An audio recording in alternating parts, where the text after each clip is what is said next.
The copper coin was so thin it could have been shaved by the devil himself, yet it weighed heavier in Captain Red Hand Flynn's palm than any gold doubloon he'd ever plundered.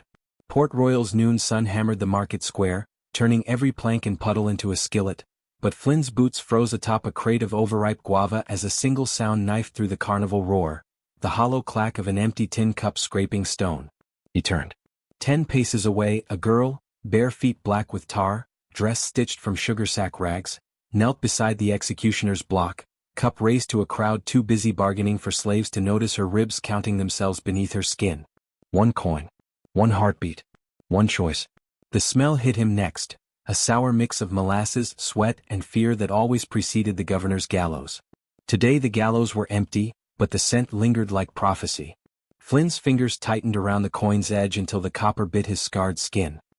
He could buy a pint of rum, silence the ache in his broken ribs, and be drunk before the sun bled out. Or he could drop the coin into the cup and watch it disappear into a child's hollow tomorrow. Either action would take 3 seconds. The memory of either would last longer than he would. Somewhere behind him, a whip cracked. Someone screamed. The market noise surged, but inside Flynn's skull everything slowed to the rhythm of a ship's dying heartbeat, creak, snap, silence. He saw the girl flinch at the whip's echo, saw her fingers tremble around the cup as if it weighed more than the world. Her eyes, one green, one brown, mismatched like storm and land, found his across the crush of bodies. Not pleading. Not yet. Just waiting. As if she already knew the coin's fate and merely wished to witness the ceremony. Flynn's past clawed up his throat. Sarah, his sister, branded and sold 15 years ago for the price of a single silver shilling, worth 5 of these copper scraps. The memory tasted of iron. He blinked, and the girl's face became Sarah's the night the governor's men dragged her away. Same hollow cheeks, same tar on the soles. Same silence after the screaming stopped. He stepped forward. The crowd parted the way water avoids a shark's fin. Close now, he could hear the girl's stomach growl, an animal sound too honest for daylight. He crouched, knees popping like old rigging until their eyes leveled. Up close, the cup wasn't even a cup. It was the bottom half of a broken rum bottle, edges ground smooth by desperate hands. A single drop of brackish water trembled in the curve, reflecting Flynn's one good eye and the scar that split his other brow like a lightning strike. The coin left his fingers before he could name the feeling. It spun once, a copper sun eclipsed by shadow, and landed with a sound too soft to be heard, yet it cracked inside his chest louder than any cannon. The girl's mismatched eyes widened. For a heartbeat, the market vanished. No whip, no roar, no governor's shadow. Just a pirate and a child sharing the smallest possible universe. Then chaos snapped back. Red coats shoved through the crowd, muskets glinting. Flynn rose slowly, every inch the legend carved into tavern walls, black coat flapping like a battle flag, one hand on the hilt of the dagger that had gutted 3 Spanish captains. But the soldiers weren't looking for him. They were looking for the girl. The lead dragoon's eyes locked on the brand peeking from beneath her ragged sleeve, a fresh circle and bar mark that meant escapee, property of Governor Blackwood, reward for return, 5 pieces of 8. Dead or alive. Flynn's hand moved instinctively toward his flintlock, but the dragoon's musket was already leveled at the child's head. The girl didn't move. She simply curled her fingers around the coin inside the broken bottle, as if it could buy her another minute of breathing. Flynn saw the math flash across the dragoon's face. 1 bullet, 1 reward, 1 less mouth to feed. Time fractured. Flynn could vanish into the crowd. He'd done it before, melting into taverns and tide pools until the heat cooled. Or he could draw. A single shot would start a riot, maybe buy the girl 30 seconds to run. 30 seconds versus the rest of his life. The dragoon's finger whitened on the trigger. Flynn exhaled. In the space between heartbeats, he slipped the broken bottle from the girl's grasp and pressed something else into her palm. A tiny brass compass, cracked glass, its needle spinning like a drunken moth. His voice, when it came, was barely a whisper against the market's roar. Find the wind. The dragoon's musket fired. Smoke and terror exploded. But the girl was already moving, bare feet slapping cobblestones, copper coin clenched in one fist, compass in the other, disappearing into the human tide as Flynn turned to face the soldiers with nothing left to lose. And in the sudden silence after the shot, the copper coin, still warm from both their hands, rolled across the cobblestones and vanished through a sewer grate, dropping into darkness like a promise made to the future. 8 years vanished in the blink of a flintlock spark. Port Royal's dawn no longer smelled of sugar and sweat, it stank of gunpowder and gallows rope. Where once a child had clutched a copper coin, a woman now balanced on the fortress parapet with the same brass compass dangling against her heart, its cracked glass catching torchlight like a second, wilder moon. Isla Nightshade, wanted in 3 languages, whispered in taverns as the night moth, pressed her back to cold stone and listened to the fortress breathe. 100 feet below, the governor's gallows waited, fresh timber still weeping sap. 37 steps to her left, a locked iron gate groaned under the weight of its own rust. Inside that gate, Captain Flynn, one eye swollen shut, one leg shattered, sat chained to a wall like a forgotten trophy. And somewhere in the dark between them, a fuse burned toward an explosion that would erase every heartbeat in the courtyard before sunrise. 20 minutes. The countdown lived in her pulse now. 20 minutes until the powder magazine she'd seated beneath the fortress kitchens turned this prison into a crater. 20 minutes until Flynn's execution bell tolled. 20 minutes to decide whether the man who once fed a starving child was worth the lives of 200 slaves still shackled in the governor's hold. Isla flicked the compass open. The needle spun, frantic, searching for north the way a drowning man searches for air. She snapped it shut, slid it beneath her shirt and dropped into the shadows. The first gate came fast, a portcullis thick as a ship's mast, its teeth black with age. 2 redcoats stood guard, muskets slung, bored enough to yawn. Isla ghosted across the cobblestones, a ripple in moonlight. Her dagger found the first guard's throat before he finished his yawn. The second died with a question still forming on his lips. Keys chimed like coins as she lowered them to the ground. Lock. She crouched, fingers trembling not from fear but from the memory of Flynn's voice 8 years ago. Find the wind. The lock was Spanish iron, stubborn as guilt. She had exactly 3 seconds before the next patrol rounded the corner. 1 pin, 2 pins, click. The gate yawned open on silent hinges. 10 steps inside, the air changed. Salt and mold became blood and piss. Torches guttered along a corridor that funneled toward a second gate, this one manned not by bored soldiers but by a single turnkey with a face like a hatchet. He looked up as Isla approached, recognition dawning slow and ugly. Night moth, he sneered, drawing a cutlass. Thought you'd fly in through the roof? Isla smiled and the turnkey's sneer faltered. She flicked her wrist. A throwing knife bloomed from his shoulder like a steel flower. He screamed, dropped the keys, and she was already moving, snatching them mid-fall without breaking stride. The second gate opened onto a spiral stair that descended into darkness. Flynn's cell waited 3 levels below, but time had begun to unravel. 19 minutes. Halfway down, her boot slipped on something wet, blood still warm. A guard lay crumpled against the wall, throat slit ear to ear. Fresh. Someone else was in the fortress tonight. Isla's heartbeat doubled. She pressed her back to the stone and listened. Footsteps above, light, quick. Not soldiers. Assassins? Or worse, the governor's private inquisitor, a man who collected screams the way other men collected coins. She tightened her grip on the dagger and kept moving. At the base of the stair she found the third obstacle, a wooden door reinforced with iron bands and a lock that laughed at her stolen keys. From behind it came the rattle of chains and a sound she hadn't heard in 8 years. Flynn's voice, raw but steady, singing an old sea shanty about mermaids and mutiny. She pressed her forehead to the door and whispered, "Captain." The singing stopped. A pause, then a chuckle like rusted chains. "Took you long enough, little moth?" Isla's fingers flew over the lock. This one was new, Spanish make, double tumblers. She had picks, but time was a noose tightening around her throat. 18 minutes. The footsteps above grew closer. Boots on stone. Many boots. Click. The lock surrendered.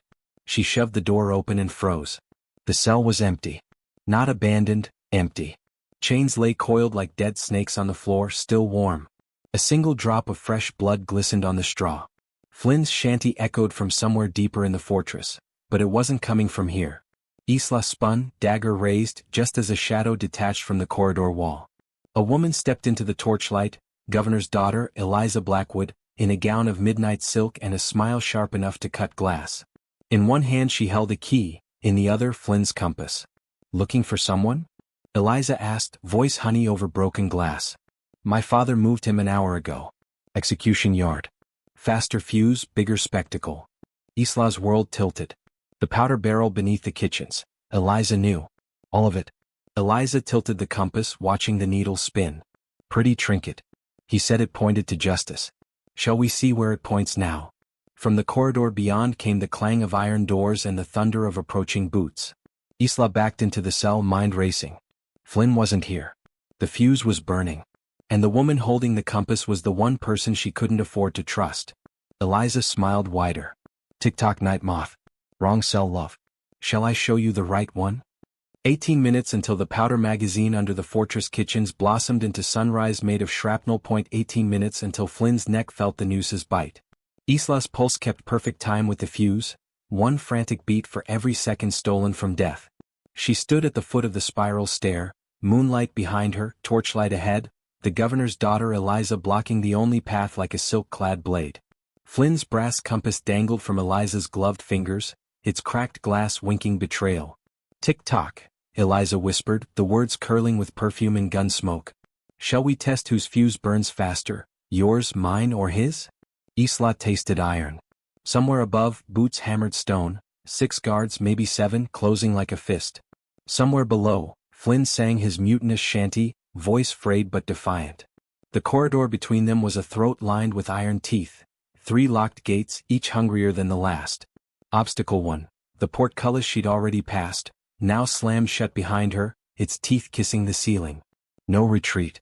Obstacle 2, the turnkey's corpse cooling at her feet, keys missing from his belt. Eliza jingled them like wind chimes. Obstacle 3, the revelation that cut deeper than steel. Eliza had moved Flynn not to the execution yard, but to the powder magazine itself. A human fuse. If Isla cut the wrong wire, she'd blow up the man she came to save. Governor's gambit, Eliza said, reading the shock on Isla's face. Father likes poetry. He thought you'd appreciate symmetry. 1 spark, 2 birds, 3 legends ended. Isla's mind became a hurricane of maps and memories. The fortress blueprints she'd stolen 3 nights ago flickered behind her eyes. A forgotten drainage tunnel beneath the magazine, big enough for a body but not for hope. She needed a key, a blade, and a miracle. She had 2 out of 3. Clock's bleeding, Eliza sang, turning the compass over. The needle spun wildly, as if even it couldn't decide between north and damnation. Isla lunged, dagger flashing. Eliza stepped aside with dancer's grace. The blade kissed air instead of throat. Keys clattered across stone, skittering toward the portcullis like scattering bones. Both women dove. Eliza's gloved hand closed on the ring first. Isla's fingers closed on Eliza's wrist. For a heartbeat they were mirror images. One raised in palaces, one in gutters, both willing to kill for the same man. Overhead, the fuse hissed louder, a serpent tasting smoke. 16 minutes. Eliza twisted, driving her elbow into Isla's ribs. Pain exploded, but Isla rolled with it, using momentum to slam Eliza against the wall.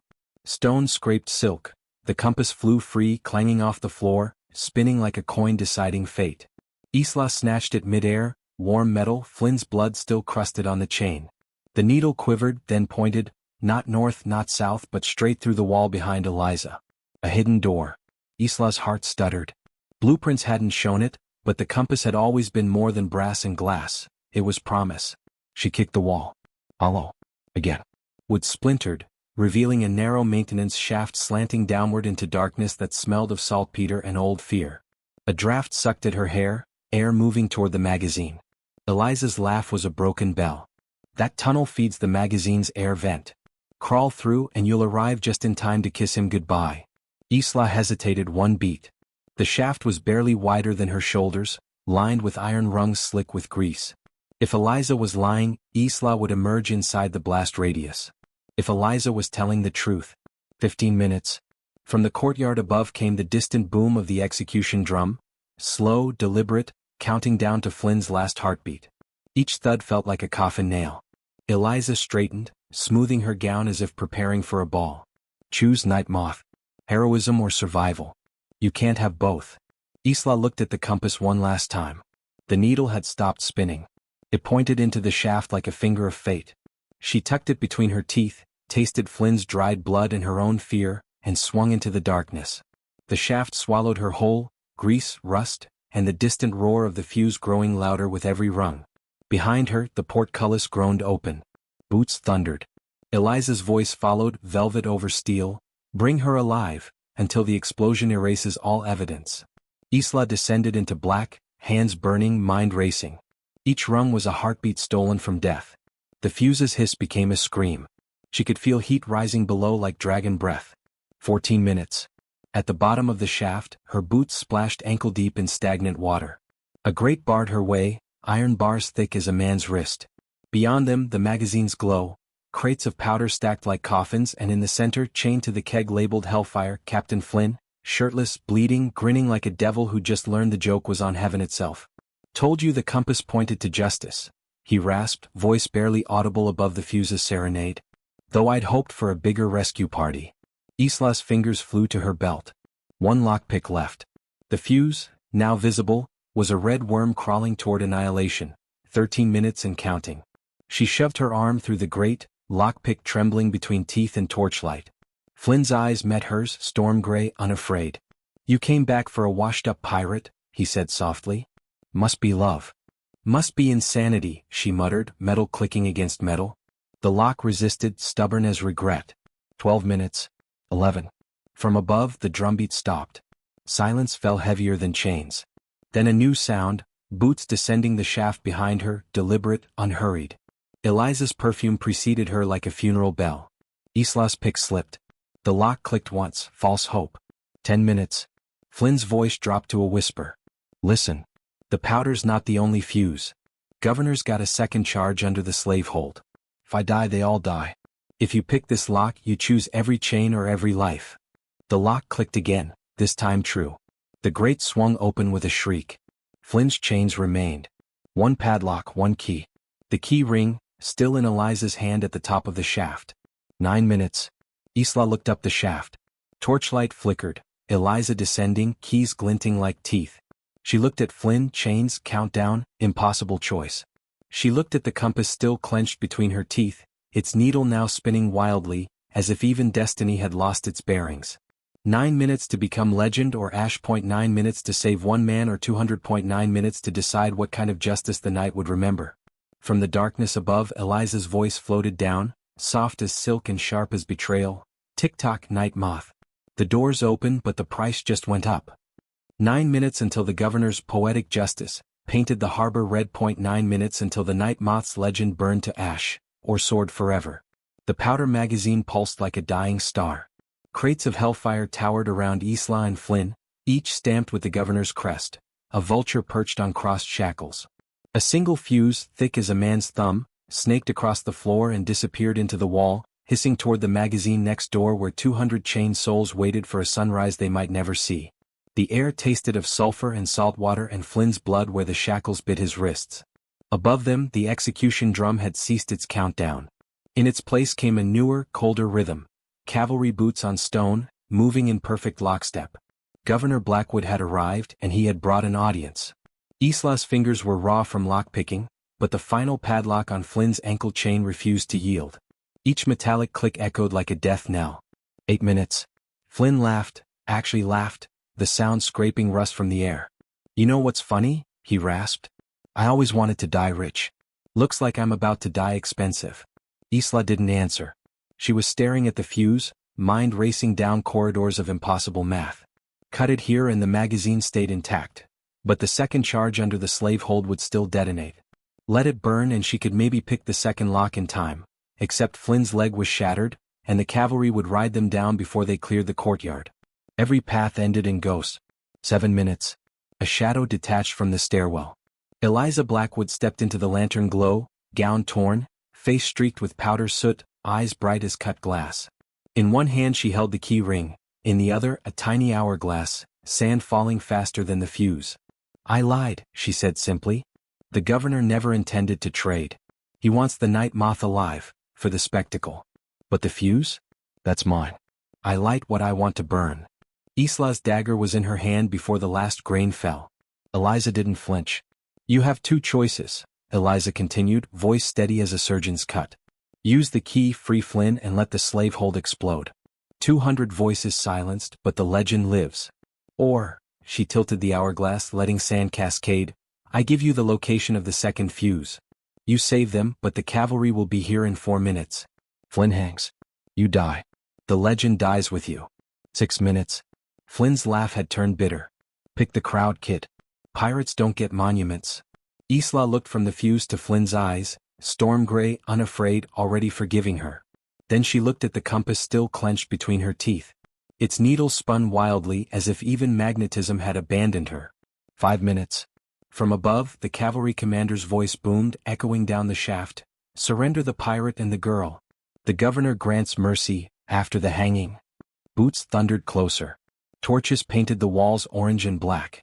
Isla could hear the clink of chains from the adjacent hold, soft, hopeless, trusting. 4 minutes. Eliza extended the key on her open palm, an offering and a curse. Choose Night Moth. Who gets to see sunrise? Isla's hand moved, not to the key but to the compass. She yanked it from her teeth, flipped it open and stared at the needle. It had stopped spinning. It pointed not north, not freedom, but straight at Eliza's heart. Understanding flashed between them like flint on steel. Eliza's smile faltered. 3 minutes. Isla lunged, not for the key but for the hourglass. She smashed it against the stone wall. Sand exploded like pale fireflies. Eliza gasped. The key ring slipped from her fingers and clattered across the floor. Isla snatched the keys mid-roll, slammed one into Flynn's ankle lock. Click. The shackle fell away. Flynn staggered upright, weight on his good leg, eyes blazing. 2 minutes. Eliza backed toward the stairwell, suddenly unsure. You'll never make it out. Isla jammed another key into Flynn's wrist manacles. Watch me. 1 minute.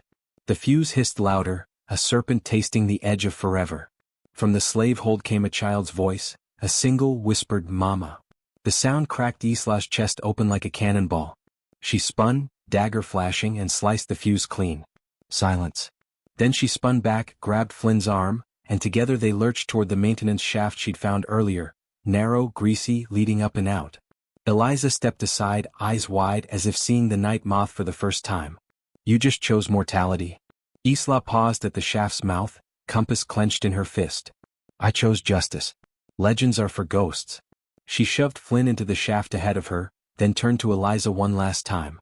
Tell your father the Night Moth is coming for his ledger next. 0. But the explosion never came. Instead, a different roar filled the fortress, the sound of 200 chains falling silent as maroon rebels stormed the courtyard, torches blazing, cutlasses singing. The cavalry never reached the magazine. They were too busy fighting their own shadows. By the time Governor Blackwood realized the Night Moth had vanished into the night, the only thing left burning was his reputation, and the brass compass spinning on the dungeon floor, its needle finally pointing north. In the smoke and chaos, one truth remained: some choices don't make legends. They make freedom. The sun rose like a pardoned soul over Port Royal, painting the sky in shades of blood orange and gold that no artist would dare call peaceful. Smoke still curled from the shattered fortress walls, carrying the scent of scorched cedar and spent gunpowder out to sea where gulls wheeled and screamed like gossiping widows. On the harbor wharf, the governor's broken standard lay trampled in the mud beside shackles that would never again close around a human wrist. Captain Isla Night Moth, Flynn stood at the edge of the pier, no longer the hunted girl with a copper coin, now the legend who had outrun the noose and rewritten the ledger. Beside her, leaning on a crutch carved from a shattered gallows beam, stood the pirate who had once fed a starving child. Redhand's beard was singed, his left eye swollen shut, but his grin could still outshine the sunrise. Between them, on the salt-stained planks, rested the brass compass, glass cracked, needle finally still. It pointed not north, not south, but directly at the horizon, as if daring the world to keep moving. 8 years ago, Flynn said, voice rough as coral, I gave away a copper coin because I couldn't give away my guilt. He nudged the compass with the toe of his boot. It spun once, then settled again. Turns out the coin was just interest. This, he tapped the compass face, is the principle. Isla lifted it, chain glinting like a thin gold scar. It's done pointing to justice, she said. Now it's pointing to tomorrow. Behind them, the maroon rebels worked in steady rhythm, loading freed prisoners onto longboats, rolling barrels of stolen sugar into the surf, singing low songs that sounded like waves remembering the shore. Children who had been cargo yesterday darted between crates today, chasing gulls and freedom with equal fervor. One little girl, bare feet, mismatched eyes, paused beside Isla, held up a single copper coin and whispered, for bread? The world stopped spinning. 8 years collapsed into a heartbeat. Isla knelt, took the coin, pressed it back into the child's palm. For a future, she corrected. Then she slipped the brass compass over the girl's neck. And this is for direction. The child's eyes widened, green and brown like storm meeting earth, exactly the same palette as Isla's own 8 winters ago. Somewhere behind them, Redhand chuckled. a sound like sails filling with wind. History's a circle, he said. But circles can spiral upward if we steer. Governor Blackwood's fate was already harbor gossip. Stripped of rank, bound for London in chains of his own forging, he would stand trial not for piracy but for treason. His private slave ledger now public record, inked in his own hand and Isla's stolen signatures. The gallows he had built for pirates would greet him instead, though Isla had quietly arranged for the wood to be repurposed into desks for the new schoolhouse rising on the hill above the bay. Eliza Blackwood, governor's daughter turned reluctant conspirator, stood at the edge of the crowd, hair cropped short, boots scuffed, eyes no longer calculating but calculatingly free. She held a ledger of her own, lists of ships, routes and safe harbors for the network Isla had begun stitching across the Caribbean. When their gazes met, Eliza lifted the broken hourglass she had salvaged from the magazine, sand now replaced with gunpowder grains. For emergencies, she called. Isla saluted with 2 fingers, truce, debt and alliance in one gesture. On the eastern ridge, the first maroon flag snapped in the morning breeze, black moth on crimson field. Beneath it, the freed prisoners sang a new verse to an old sea shanty, voices blending Spanish, Ashanti, English and the wordless language of wind. The melody drifted down to the pier where Red Hand leaned on his crutch, eyes shining. "Never thought I'd see the day a pirate gave away gold and got richer," he said. Isla smiled, but her gaze was already on the horizon. "Gold's just ballast. Stories are cargo." Behind them the copper coin changed hands again, this time for a crust of bread, a fresh start, a promise. The child bit into the bread, eyes closing in bliss, compass tapping against her heart with every swallow. Around her, other children gathered, forming a circle of mismatched eyes and patched clothes, all staring at the brass needle that now pointed not to treasure but to possibility. Red Hand watched them then turned to Isla. "So what happens next, Captain?" Isla's answer was a question wrapped in steel. "What happens when the next governor decides legends are inconvenient?" Red Hand's grin sharpened. "Then we make new ones." Far out at sea, the first sail of the Spanish Armada appeared, a black speck against the rising sun. Isla's crew, former slaves, former pirates, former ghosts, hoisted the maroon moth and began loading cannons. The child with the compass tugged Isla's coat. "Will you come back?" she asked. Isla crouched again, touched the girl's cheek. "We never left. We just got bigger." She stood, brass compass blazing in the sunrise and faced the crew. "Sails up. We've got a horizon to rewrite." As the longboats pulled away, the pier settled into the quiet that comes after storms. The copper coin glinted in the child's palm, the compass pointed seaward and the circle, once a noose, became a compass rose inked onto the ocean itself. In the comment bar below the video, the prompt appeared like a whisper carried on trade wind. "If you found that same copper coin tomorrow, would you spend it on bread or freedom? Tell me below because the next story starts with your choice."